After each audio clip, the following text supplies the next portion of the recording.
Super, là on peut aller. J'aimerais vous inviter à faire un exercice. On va fermer les yeux et je vais vous demander de penser à votre métier de rêve. Donc, pensez à votre métier de rêve. Voyez-vous en train de faire des choses vraiment merveilleuses dans ce métier-là.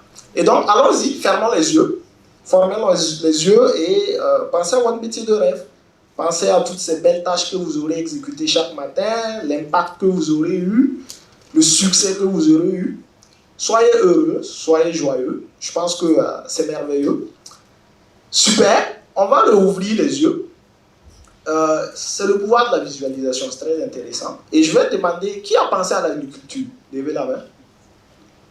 Ok, bon, pas beaucoup, mais quelques-uns quand même, c'est mieux que rien. Eh bien, moi aussi j'ai pensé à l'agriculture. Et il faut dire qu'aujourd'hui, l'agriculture est une passion pour moi. C'est un domaine que j'ai appris à aimer. Et ce domaine-là a beaucoup à apporter au Burkina en termes d'opportunités. Mon parcours dans l'agriculture commence à mon adolescence, lorsque je passe près d'échouer donc au baccalauréat, malgré mes excellents donc, résultats scolaires. Et du coup, comme j'ai eu le bac avec une moyenne très très très juste, bon, d'aucuns disent que c'est ça le vrai bac, ben, j'ai pas eu de bourse d'études et ça coïncidait que c'était un moment en fait où mes parents avaient rencontré d'énormes difficultés financières. Donc du coup, j'ai pas pu commencer l'université à temps ou comme mes promotionnaires. J'ai fait 2 années, comme on dit au Burkina, 2 années blanches. Donc c'est-à-dire 2 années sans commencer l'université, sans commencer donc les études académiques. Et c'était très difficile pour moi parce que vous savez, quand tu quittes le lycée pour aller à l'université, c'est super chic en fait. Vous voyez, dans le privé, il y a les vestes, il y a les cravates. C'est super beau. Des fois, on te donne une nouvelle moto. Ah, c'était frais. Malheureusement, moi, je n'ai pas eu cette chance-là. Et puis, je voyais mes promotionnaires aller bien vestis et tout. Et c'était très difficile, j'avoue. J'avoue qu'il y a des soirs où je ne dormais pas facilement. Mais je me suis dit, vu que les études m'ont tourné le dos, vu que je n'ai plus donc cette chance-là de poursuivre, de même commencer les études académiques, qu'est-ce que je peux faire en fait pour pouvoir donc me garantir un avenir professionnel? Qu'est-ce que je peux initier pour être autonome financièrement? Et c'est là qu'avec un ami qui était dans la même situation, qui n'avait pas aussi eu la chance donc après son bac professionnel en génie civil, de faire aussi l'université, on a décidé donc de se lancer dans l'agriculture. Après avoir bien sûr sur le terrain vu certains besoins il fallait donc satisfaire ou certains problèmes qu'on pouvait résoudre. Je sais que beaucoup savent, ou beaucoup ne savent pas peut-être, qu'au Burkina, il y a des périodes de l'année où il n'y a pas du tout de légumes locaux et que tout est importé. Donc nous avons vu ce potentiel-là, on s'est dit, mais allons-y. Et donc au début, nous avons appris avec les dévanciers, nous sommes associés à d'autres aspirants entrepreneurs et ensuite nous nous sommes lancés à notre propre compte. Et on a fait notre petit bout de chemin dans l'agriculture, notamment dans le maraîchage, dans la production d'oignons. Voilà. Bon, certains disent oignon, pour bon français, d'autres disent oignon. Bon, djaba, je pense que vous connaissez. Donc, du coup, j'ai une autre question à vous poser. Qui ici a rêvé à 20 ans ou au début de la vingtaine d'être autonome financièrement? De n'avoir besoin de personne économiquement parlant? Ou au début de la vingtaine. Levez la main. Qui a déjà rêvé? Super, moi aussi. Hein? Et généralement, à la vingtaine, on rêve d'avoir déjà la grosse maison, la grosse villa, la grosse voiture. D'autres même rêvent d'être mariés, de n'avoir besoin de personne économiquement parlant. Et on sait tous que la réalité est tout autre. Ça chauffe 2 fois. Et même jusqu'à présent, il y en a même qui n'ont pas réalisé un quart de leur rêve. Mais ce n'est pas grave, vous n'êtes pas encore mort. Dans l'opportunité.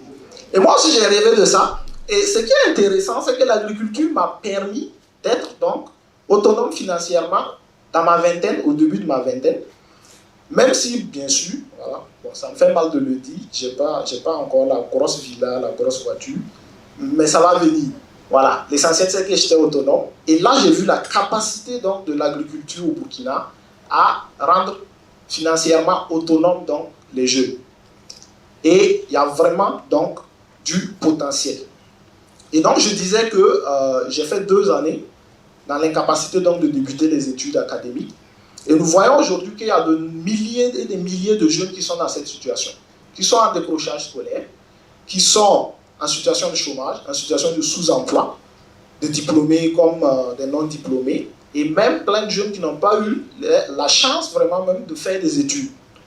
Et de ce que j'ai vu, de ce que j'ai appris, et de ce que j'ai fait dans l'agriculture, je pense que l'agriculture est une réelle solution pour contribuer grandement donc, à résoudre ce problème.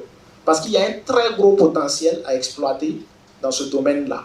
Un potentiel tant au niveau donc, de la production, de la commercialisation et de la transformation agricole. Parce que lorsque nous disons agriculture, automatiquement les gens voient production. Mais il n'y a pas que la production. Il y a la commercialisation, il y a la transformation. Et donc, les jeunes qui ne sont pas pour l'un ou pour l'autre peuvent s'engager dans l'autre. Et j'ai vu des jeunes produire des céréales, produire des légumes, les vendre, s'en sortir. J'ai vu des jeunes faire de l'élevage et s'en sortir. J'ai vu des jeunes commercialiser ces mêmes produits agricoles et issus de l'élevage et s'en sortir. J'ai vu des jeunes transformer ces produits-là donc, et s'en sortir. Donc là, on voit encore le potentiel et la capacité qu'a l'agriculture donc, à pouvoir donc, autonomiser ces jeunes-là. Et ça me rappelle donc une anecdote. Un dévancier du domaine qui m'a demandé, il dit, mais Serge, selon toi, entre un jeune burkinabé et un jeune en Occident, qui penses-tu qu'il est plus simple pour lui, dans cette vision d'autonomie financière-là, de se lancer dans l'agriculture et donc d'y réussir? Je dis, bon, le grand dos, ça là, c'est question, hein, mais je vais essayer quand même, vu mon vécu, et je lui ai dit, je pense, selon ce que j'ai vécu, que c'est le jeune burkinabé. Il a dit, effectivement, mais pourquoi je dis ça? Je dis, non, parce que je pense que, c'est toujours je pense, hein, j'affirme pas je pense, que, vu qu'on a toujours accès aux terres ici, en tant que jeune, chaque famille a un lopin de terre, on a plus facilement accès aux terres ici au Burkina que là-bas, et on ne fait pas encore face à ces grands groupes agroalimentaires-là, comme là-bas. Et donc, il est plus difficile là-bas de commencer donc, dans ce domaine agricole-là, et même d'en vivre en fait, parce que même les grands donc, producteurs là-bas peinent à s'en sortir avec la mondialisation et tout. Donc là, on voit encore le potentiel et la chance qu'on a au Burkina en tant que jeunes de saisir l'opportunité de ce domaine agricole-là avant que ça ne devienne potentiellement comme chez eux. Et donc, il a dit oui, c'est ça, et nous avons encore parlé de ce sujet un moment. Et toujours donc, en lien avec cette capacité de l'agriculture donc à autonomiser les jeunes, ce qui m'a le plus marqué et a retenu mon attention, c'est à 3 niveaux. 3 choses qui ont le plus retenu mon attention. La première chose est que dans l'agriculture, de ce que j'ai vécu, on n'a pas besoin de très grands moyens en fait pour se lancer. Nous, dans notre cas, on s'est lancé sur moins d'un demi-hectare avec moins d'un demi-million. Et on a fait des résultats, on s'est en sorti. La deuxième chose est que le besoin est là, il est permanent, sinon il est régulier. Il y a des périodes au Burkina, et je sais que nos tantis, nos mamans, nos soeurs le savent, il n'y a pas de djaba, c'est importé. Il y a des périodes où carrément il n'y a pas de légumes, c'est importé. Et donc, nous, on arrivait localement à vendre notre petite production et même à en vendre à des acheteurs voisins de la Côte d'Ivoire et du Ghana. Et ils aiment même nos produits car ils disent que ça a un goût particulier. Et moi, je dis 2 fois pour plaisanter, c'est parce que la terre du Burkina est bénite. Voilà. Donc, vous avez un goût particulier. Le royaume burkinabé par rapport, par exemple, à l'oignon nigérien. Pas nigérien, pardon. Nigérien. Voilà. Bon, faut pas me chasser. Donc, et là, on voit donc le potentiel qu'a cette agriculture-là. Et la troisième chose, c'est que c'est rentable. Nous, avec mon ami, on arrivait donc à en vivre et même à y investir, à tel point qu'on n'était plus dans l'agriculture pour l'autonomie financière, mais on y était maintenant, on y est resté maintenant pour viser le business. C'était du business maintenant qu'on voulait faire. Parce qu'au moins, le côté autonomie financière, grâce à ça, on a pu donc y arriver. Mais cela ne s'est pas fait sans difficulté. Tout n'a pas été rose. On a fait face donc à de nombreuses difficultés. Et ces difficultés-là étaient en partie, en premier, je dirais, le fait que la famille n'était pas d'accord qu'on se reconvertisse dans l'agriculture. Et ça n'a pas été du tout facile. Je me rappelle que mes parents et moi, on a fait 2 mois, on ne se parlait pas. Et après, ma maman a pris le courage et m'écrivait. Toi, là, Serge, là, papa dit que tu es devenu bandit. Ouagadougou t'a changé. Que ton papa a dit de te dire. Moi, je dis, il faut dire à mon papa que. Voilà. Donc, c'était elle, la médiatrice, en fait. Donc, c'était chaud. On a fait 2 mois comme ça. Après, ils ont compris que, bon, comme c'est leur premier enfant, c'est mieux d'arrondir les bords. Donc, on a fait convocation de famille. J'ai pris le cas, je suis allé. C'était chaud. Mon cœur battait. Il me demandait ce qui allait se passer. Et on s'est réconciliés. Et donc, ils n'étaient pas du tout d'accord. Et ça a été très difficile pour moi. L'autre difficulté qu'on a rencontrée, c'est qu'on a eu du mal à conserver certains produits. C'était dû donc à l'utilisation excessive des pesticides, des engrais chimiques qui sont même dangereux pour la santé. Et les autres difficultés, c'est qu'on a fait face à la volatilité des prix. On a fait face de fois à l'incapacité d'accéder à des terres irrigables autour des grandes villes.